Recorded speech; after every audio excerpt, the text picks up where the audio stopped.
Hoje eu vou tentar fazer um vídeo diferente. No, try not. Do or do not. There is no try. Bom, então eu acho que é melhor fazer, né?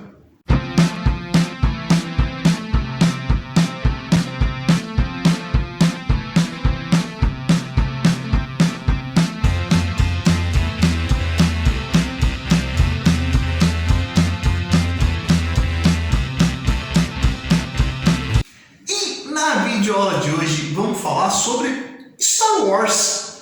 Mas isso é um canal de história? O que eu vou falar sobre Star Wars que tem a ver com história? Pois é, por isso que eu falei que hoje o vídeo vai ser um pouco diferente, né? Tirei a ideia de falar de Star Wars por causa dessa semana que a gente passou, onde teve aí o 4 de maio, que numa brincadeira aí de fãs de Star Wars se tornou o dia de Star Wars. Num jogo de palavras aí, num trocadilho em inglês, pegando o May the Fourth para May the Force be with you. Que a força esteja com você. Então, né, o que a gente pode pensar em Star Wars para falar sobre história? Primeiro, eu te faço uma pergunta. Mesmo que você não seja um cara que curte Star Wars, né? Você já parou para pensar por que uma história como Star Wars se tornou tão popular? Por que tanta gente curte essa história dos Cavaleiros Jedi, né? O porquê que isso se tornou tão sedutor? Bom, eu posso arriscar falar de dois caminhos aqui que vão tornar essa série de filmes, e séries de TV, e história em quadrinho, e livro, tão popular, né? Uma dessas coisas é a chamada Jornada do Herói, que eu já tenho um vídeo aqui no canal falando sobre isso. Eu vou deixar lá no final do vídeo um link para o texto que eu fiz sobre a Jornada do Herói. Outra coisa são as referências dentro do que a gente chama de imaginário coletivo, né? O que é esse imaginário coletivo? São referências, são ideias, são princípios, são histórias que estão dentro da mentalidade de todo mundo que convive na nossa sociedade, na nossa civilização, né?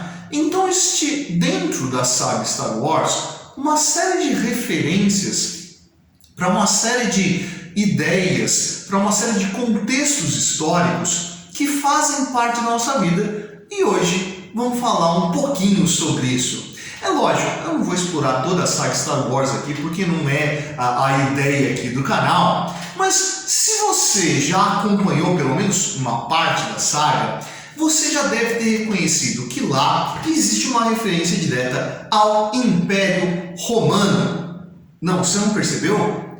Bom, você deve ter ouvido falar, se você já assistiu Star Wars, sobre o tal do Império Galáctico, né? Bom, é interessante a gente parar para ver que raio que é um império, né? Para a gente pensar no que raio que é um império, vamos dar uma olhada para o Império Romano. A palavra império, o significado dela tem a ver com domínio, controle, autoridade. Olha para o Império Romano. O que era o Império Romano? Era Roma, mas Roma dominava, controlava uma série de outros povos, uma série de outras civilizações que foram anexadas a esse grande império, né? Então dentro do império você via lá os gregos, os gauleses, os iberos, os mesopotâmicos, os egípcios. Todos eles estavam dentro daquele conjunto do império. Mas o império não nasceu do nada. O império nasceu do princípio expansionista romano, que ainda está lá no período da República. Se você pegar a trilogia clássica da saga Star Wars, que seriam ali os 3 filmes do meio, né? Os episódios 4, 5 e 6, a narrativa acontece durante o Império Galáctico, dominado lá pelo Imperador Palpatine, né? Mas no segundo momento, onde a história foi recontada, partindo do começo, contando a história lá do Darth Vader, ele começa nos tempos da República, que era citada na trilogia clássica. Então, na primeira parte da história que foi narrada lá, entre a década de 70, a década de 80, né, que falava do Império Galáctico, sempre tinha referência dos tempos da República. Inclusive, você deve ter percebido lá, se você assistiu a série, né, deve ter assistido, já que você resolveu clicar dentro desse vídeo aqui, você deve ter visto lá que nos primeiros 3 filmes, não cronologicamente, mas da narrativa da história, a narrativa se passa lá na época da República. E na época da República vai aparecer uma personagem bastante curiosa que vai demonstrar essa relação de o que eram esses diversos povos que vão se agregar dentro dessa república gigantesca e que vai se tornar um império. E ali vai aparecer a princesa Padmé Amidala, posteriormente Rainha Amidala de Naboo, né? Bom, peraí. A Rainha Amidala dentro da República, mas o título de rainha não tem a ver com uma monarquia? Como é que pode ter uma rainha dentro de uma república? Pense em Júlio César. Júlio César não foi imperador de Roma, né? Ele chegou a ser imperator, né? E imperator não era o título de imperador, imperator era o título de magistratura do comandante dos exércitos da República de Roma. O cargo mais alto que Júlio César chegou a atingir foi o de cônsul de Roma, quando Roma ainda era uma república, durante o período do triunvirato romano, o primeiro triunvirato romano, né? Vamos lembrando, inclusive, que Júlio César, cônsul da República de Roma, tomou por amante Cleópatra VII, que era faraó ou rainha do Egito. Então, quer dizer que existiam monarquias dentro da República Romana? Pois é, existiam monarquias dentro da República Romana. Então, pega lá, né? Quer dizer, então, que essa ideia que apresenta lá na saga Star Wars da República Galáctica, que depois se torna o Império Galáctico, isso está inspirado em Roma? Sim, isso está inspirado em Roma, a estrutura é essa, né? Pô, então quer dizer que o George Lucas não era um cara original? Não, não é isso que eu estou falando. Eu estou falando que, obviamente, ele vai partir de um referencial que é compreensível pelas pessoas que vão assistir o filme. Que mesmo que elas não se lembrem de cabeça o que era a República Romana, o que era o Império Romano, né? Quando você vai e observa essas relações, elas vão se entrelaçar e vão se moldar dentro da cabeça do espectador, que parte do seu ponto de referência e acaba reconhecendo esses elementos. Aliás, vamos falar um pouquinho sobre Padmé Amidala, né? Porque Padmé Amidala, né, na segunda fase da contação da história, né, ela vai trazer também um referencial que vai estar bastante presente dentro de toda a saga, que é a mistura que vai ter entre as tradições ocidentais, que começa por esse elemento do Império Romano, né, com elementos orientais. Tem uma série de tratados, pesquisas, estudos aí que falam, por exemplo, sobre as relações da saga Star Wars com o budismo, né? Quando você vai ver lá a aliança Jedi, né? Você vai perceber que os Jedi, eles têm muito da filosofia budista dentro dos seus princípios morais. E quando a gente olha lá para Padmé Amidala, né, ornada como rainha Amidala, né, você vai ver que ela tem uma aparência que mistura elementos dos shoguns do Japão com as geishas, na maquiagem, no vestuário dela, que mistura esses elementos. Aliás, a mistura de elementos vai aparecer inclusive no corpo do que é o centro da saga, que são os Cavaleiros Jedi. Cara, quem são os Cavaleiros Jedi? O próprio George Lucas falou que, cara, a inspiração para a construção dos Cavaleiros Jedi tem dois elementos que vão inspirá-lo. De um lado, esse lado oriental, os samurais, com o seu código de ética, de conduta, o princípio moral rígido, e de outro lado, você vai encontrar quem? Você vai encontrar as ordens militares religiosas que vão aparecer durante as cruzadas. Templários, hospitalários, teutônicos, grupos de cavaleiros que eram ao mesmo tempo nobres, guerreiros e monges. Faziam voto de celibato, não se casavam, não tinham filhos e dedicavam a sua vida a esse tipo de servidão. Lembra que o Cavaleiro Jedi tem esse tipo de postura, ele é celibatário, ele segue essa postura quase que religiosa. Aliás, quando você vai olhar para as roupas que os Cavaleiros Jedi usam, tem justamente esse meio do caminho entre a roupa do monge do monge cristão e a roupa do monge budista, onde você vai mesclar elementos ali que vão ativar essa memória coletiva, que vai construir esse imaginário e fazer com que o espectador se sinta à vontade com aquilo. Você está falando de uma casta de cavaleiros que lutam com espadas num mundo onde se tem naves espaciais e armas a laser, e de repente o cara está lá com um sabre de luz lutando, ou nas palavras de Obi-Wan Kenobi, uma arma elegante de uma época mais civilizada. Então, a construção que não só George Lucas, mas George Lucas como o grande idealizador desse universo, vai ajudar a construir todo um imaginário que não é 100% original, pois se ele fosse realmente 100% original, ele poderia causar algum tipo de estranhamento.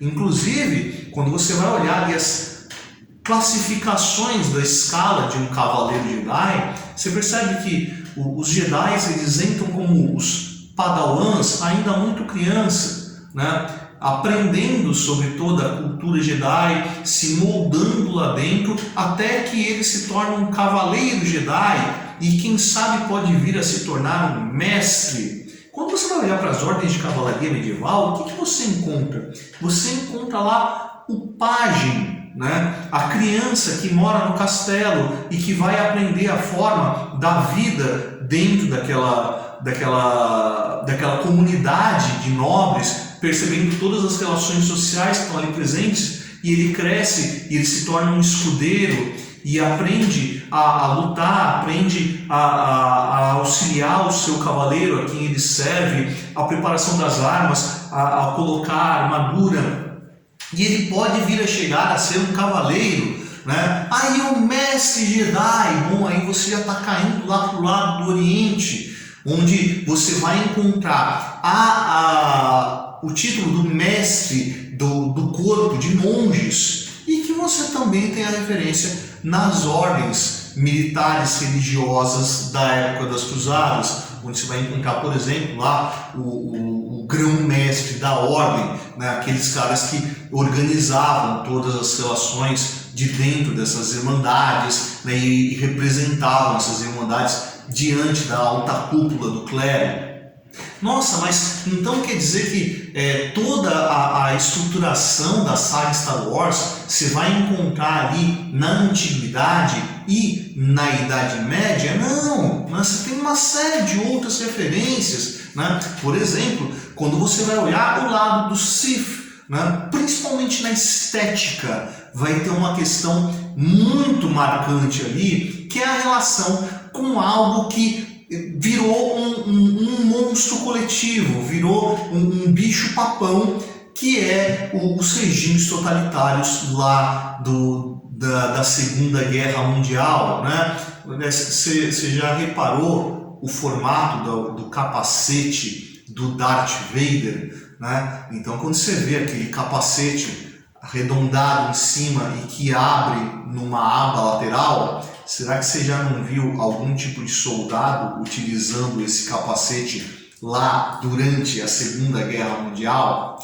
Pois é, né? Inclusive é interessante a gente observar o Sith, né? Observar o lado negro da força. Quem são as pessoas que vão estar ali do lado negro da força?